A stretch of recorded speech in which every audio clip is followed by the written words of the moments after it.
Welcome. I am one half of your host today, Xolo Maridueña, joined by my better half, Jacob Scott Thomas Bertrand. And today we are here at Netflix Geeked Week, presenting you with our favorite guest. I know I say that for every guest, but I mean it, especially today. Please give a warm welcome to director, producer, writer, creative, Mr. Zack Snyder. Thank you, guys. Thank you for the warm welcome. That was very kind.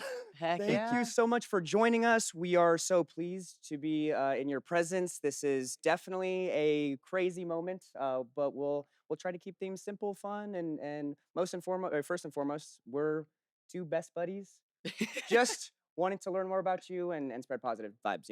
Oh, So sounds great. with that though, we got some promo to do. Yes. We got to check out a couple of episodes of Twilight of the Gods. Oh, you did? Okay, And cool. yes, We got it and early, we have friends at Netflix. We had some buddies. We hacked into the mainframe, and we were so excited as two folk who have never stopped watching animation. We're curious, why now? Well, you're the goat of live action. What do you? Weirdly, I've been working on this thing since like 2019 is when we first talked about it. So it took a little while to get it together.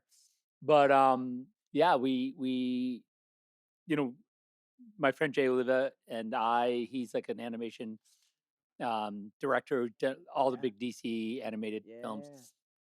And he said, "Hey, Zach," he does a lot of storyboards for me, used to in the day when I was doing all the DC stuff. And he said, "Hey, do you want to do would you be interested in doing an animated thing at Netflix?" And I was like, "Yeah, sure. Why not?" Yeah.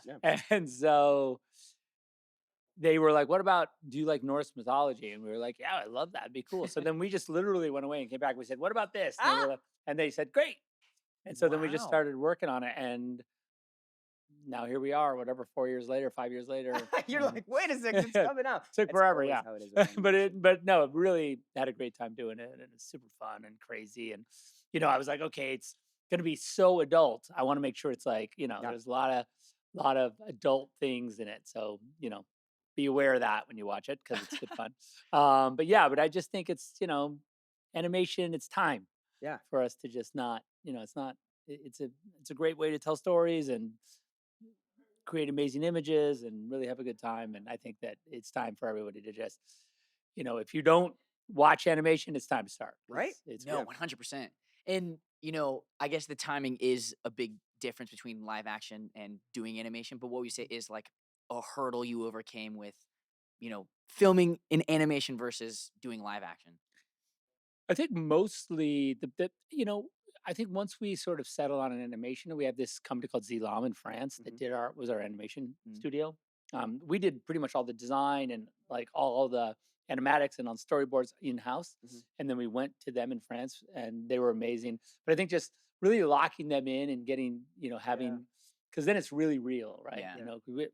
We did, the boards were cool and we had recorded all the voices. And so it's kind of a show at that point. Yeah. But until they really like cook it, it's not. Yeah.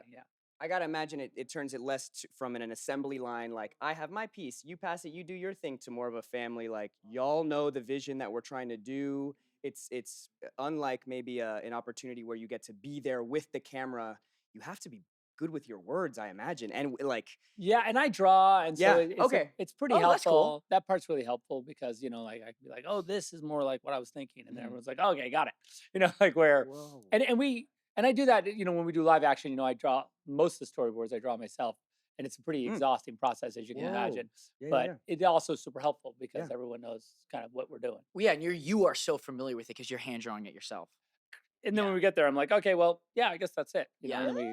So when you were preparing, tackling this animated show, was there anything you were watching as sort of like, oh, I like how they did that. Like this style is cool. We ended up doing a ton of watching because of that. But, I think in the end, our show ended up really not being any of the things we watched. That's cool. But watching it really was inspiring. Yeah. Of course, I went back to the classics like Akira and Ghost in Shell and all sorts of really cool anime, and then our show is not even anything like anime. But it was cool. It's cool.